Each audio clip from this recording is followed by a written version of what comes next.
Good morning. We have another general skills drill today. It is based on some of the footwork drills that we've been working on. It's called the bounce back drill, and this is all about voiding and then counterattacking, forcing our opponent to miss to airball and then come in behind their cut. And there's kind of three versions of the drill, so I want to go over the movements that are important because this is still a very kind of footwork focused drill, although we will be using a weapon today. So for the first one is just going to be a bounce back and forward. And so just like we've been talking about, I want to make sure that we're pushing up the ball of the foot and then coming back. The motion is just to shuffle back and forward. There are a couple things to watch out for. If you load your weight and then you're back here and you have to kind of recenter and then heat through, it really slows down your ability to come out and back.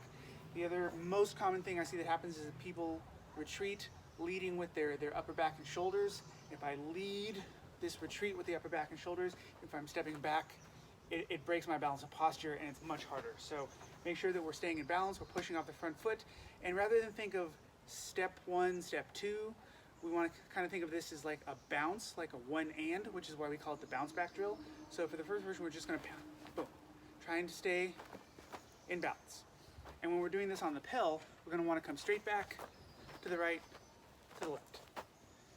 So we're going to hit straight back and then to either angle, depending on what our opponent's doing. We want to be able to bounce out and back to the side that we need to go. And so this is a pretty subtle motion. Missing by an inch is better than missing by a mile when we're talking about forcing our opponent to miss, because the smaller the gap, the quicker and easier we can land that counter shot. So the first step is just going to be a bounce back and forward, and we're just making sure that we're staying in balance. The second version is we're going to bounce back and pass forward. So it's really important to stay in balance. We're still going to bounce back and then pass forward, and if we have that ability to land on the ball of the feet and step, it's going to be much easier than if we land on the heel or we fall back. We lead with our shoulders and then try to pass through. I think you're going to find that transition is super awkward. So really focus on having a nice balanced bounce back and forward. And then the last one is the most extreme of the making up the range. This might be where you step back and your opponent aborted, or you misjudge the range, or they're starting to run away because they've realized that they've airballed and they're trying to get out of dodge before they get hit. On this one, we're going to bounce back, bounce forward, and pass. And so now we're starting to see those kind of combination steps. But we do want our opponent to miss just a little bit because we want to have the ability to get in there quickly. If we give them a lot of time, they're going to recover.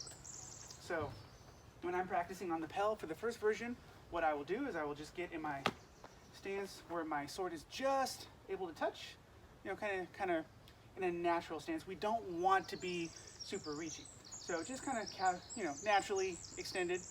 I'm just going to bounce back and forward. Reset, back and forward. Just making sure that I'm hitting with the right part of the sword.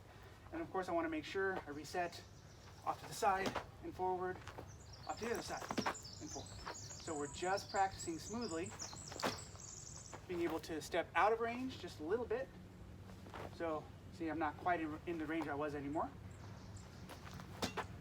And I try to think of this as one motion rather than two. I think it helps the smoothness. So that's the first one, not really too hard. The second one, we're going to find that kind of normal sword is touching, and now we're going to take a half step back. So now I'm definitely out of range. Even if I just shuffle a little bit, I may be just a little bit out of range. So now I'm going to have to shuffle and pass forward. So sword is touching, half step back, now, and pass forward. So this, you're going to end up switching. Just touching, half step back, shuffle, pass forward. And then just make sure that we do it to either side. Half step back, shuffle, pass forward. Find my range, half step back, shuffle, pass forward. So that's version number 2. Version number 3, we're going to find our range. We're going to take a full step back. So now I'm pretty far out. If I get my opponent to airball, definitely can't just hit them with a shuffle. Even with a single pass, it's a little short. So now I'm going to have to do that combination step. So again, find my range, full step back, shuffle, shuffle, step. And now I'm able to hit with a good amount of range. So again, find my range, full step back, shuffle, shuffle, step. And I'm going to practice, find my range, full step back, shuffle, shuffle, step. Find my range, full step back, shuffle, shuffle, step to the outside. This really is a pretty small motion. Like I said, this last one, the combination step coming back, is if your opponent sees what's happening and is starting to back up. We don't want to break our structure to reach for them. So if we've gotten them to airball and they're leaving us, we want to use our combination step and not lean and break our structure. So hopefully this is something that's kind of a little bit more fun than just doing footwork. I took a lot of flack from my joke last week that weapons are sexy and footwork is not.